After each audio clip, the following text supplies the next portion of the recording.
झगड़ा करने वाली बहू। अपनी सास से झगड़ा करके स्वाति अपने मायके आई। स्वाति, तुम यहाँ कैसे? मैंने तो बुलाया नहीं, फिर अचानक ऐसे कैसे आ गई अकेले? बच्चे और दामाद जी कहाँ हैं? आने से पहले खबर तो कर दी होती। माँ, कोई अपनी इकलौती बेटी का ऐसे स्वागत करता है? मुझे तो लगा था कि आप मुझे अचानक देखकर खुश हो जाएंगी, पर यहाँ तो उल्टा ही हो रहा है। आप दुनिया की पहली ऐसी माँ होंगी जो अपनी बेटी को आया देखकर खुश होने के बजाय परेशान हो रही है। क्या हर बार आपके दामाद जी और बच्चों के साथ ही मैं आ सकती हूँ, कभी अकेले नहीं आ सकती? माँ, भाभी नहीं दिख रही है घर में, भाभी कहाँ है? स्वाति, बहू घर में नहीं है, वो किट्टी में गई है।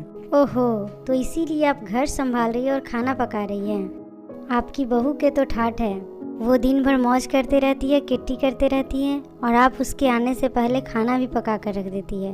आने के बाद उसे बना बनाया खाना भी मिल जाता है। और एक मेरी सास को देखिए, कभी एक गिलास पानी भी नहीं देती।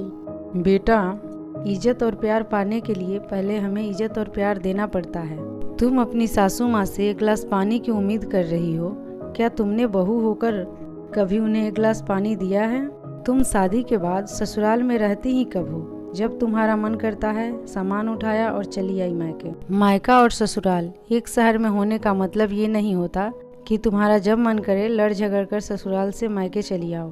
तुम मेरी बहू से बराबरी कभी मत करना। वो बिन बुलाए मायके कभी नहीं जाती और ना ही वहाँ के काम में दखल अंदाजी करती है। अपनी बेटी को माँ से बेहतर भला कौन जान सकता है। मैं तुम्हारे स्वभाव को अच्छी तरह से जानती हूँ। तुम्हारे ससुराल वाले बहुत अच्छे हैं, तुम उनके लायक नहीं हो। ससुराल में पहले हमें सबका दिल जीतना पड़ता है। छोटे बड़े सबको इज्जत और प्यार देना होता है। तुम तो कोई जिम्मेदारियां निभाना ही नहीं चाहती, इसलिए लड़ झगड़ कर रोज मायके चली आती हो। तुम कह रही हो कि आपकी बहू के तो ठाठ है, तो बिल्कुल सही कह रही हो तुम। उसने यहाँ हम लोगों के दिलों में जगह बनाई है। वो रोज रोज तुम्हारी तरह ससुराल वालों से लड़ झगड़ कर मायके नहीं भागती। शायद इसलिए उसके मायके और ससुराल दोनों जगह इज्जत है। मायके से जब तक उसे बुलाया नहीं जाता वो कभी नहीं जाती। रीमा जी ने अपनी बेटी को उसकी नादानियों के लिए कसकर लताड़ लगाई, क्योंकि उन्हें लगा अभी उन्होंने उसे नहीं समझाया तो वो कभी नहीं समझेगी। तब तक बहू भी आ गई। अरे दीदी, आप कब आई?